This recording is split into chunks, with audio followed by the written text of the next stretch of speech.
Welcome back to the Daily Fantasy 5. I am your host, Scott Gerson, for today, Tuesday, March 5th.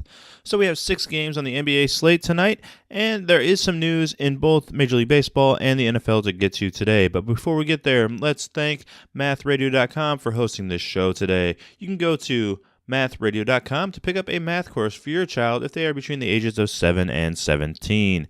You can improve their grades in school, get higher test scores, and even get them into college. Once again, that is www.mathradio.com, where you can grab a math course for as little as $9.99.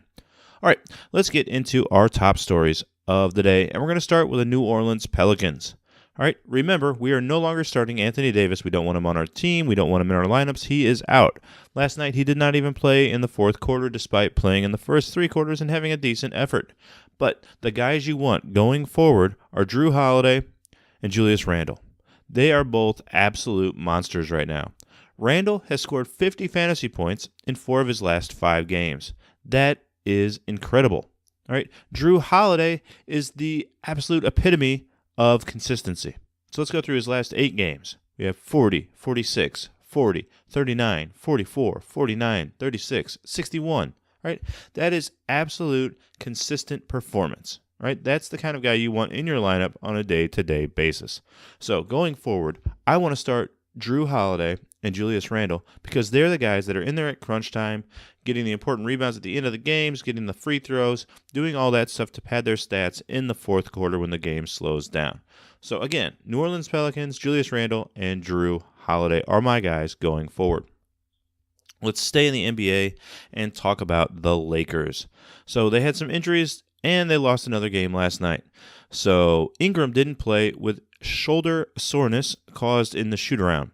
So is this a big deal? Is this a big story? I don't know yet, but I would keep my eye on it because Ingram has been a killer lately. All right, Kuzma also left the game with an injured ankle and did not return.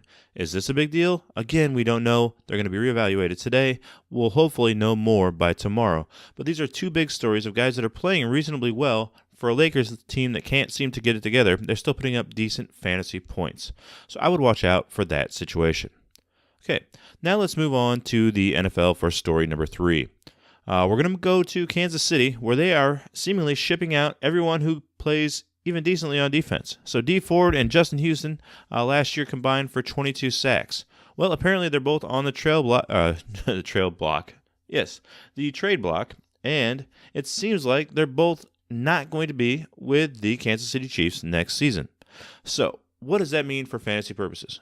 Well, you weren't going to start the Kansas City defense anyway, so that doesn't really matter.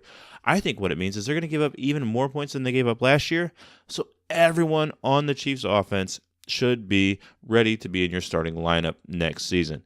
I mean, you talk about the quarterback position, running backs, any of the receivers. I'm seeing monster games week to week to week to week.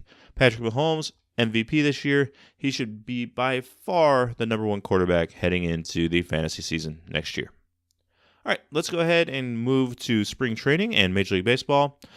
Big story also coming from Kansas City is that Salvador Perez for the Royals is going to have a second opinion today before deciding on Tommy John surgery.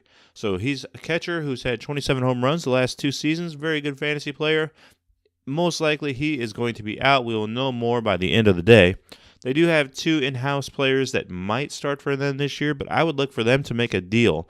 Trying to figure out who that player might be right now is difficult, but if we hear any rumors, I will give you a shout-out because whoever is going to start at Kansas City for catcher should get a lot of playing time. So if they are going to make a deal, that might be a fantasy player to look for.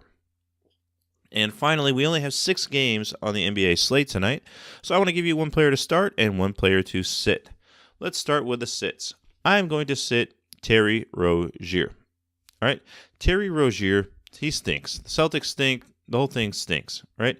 He's getting less than 20 minutes a game, and he's somehow costing $6,500 on FanDuel. How in the world does that make sense? Well, to me, it certainly doesn't. I would much rather have a guy like Dennis Schroeder, right? He's going for $5,600 tonight at Minnesota for your Oklahoma City Thunder. Let me go through his fantasy points the last few games. 46, 28, 25, 29, 21, and 24.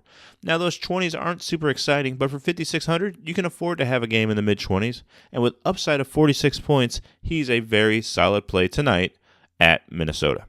So those are the 5 things you need to know today, March 5th, Tuesday, in the world of fantasy sports. Again, I want to thank mathradio.com for sponsoring the show. If you would, please help us out and go to mathradio.com, sign up for a course for as little as $9.99, and help your kids do better in math. We will see you tomorrow. Bye for now.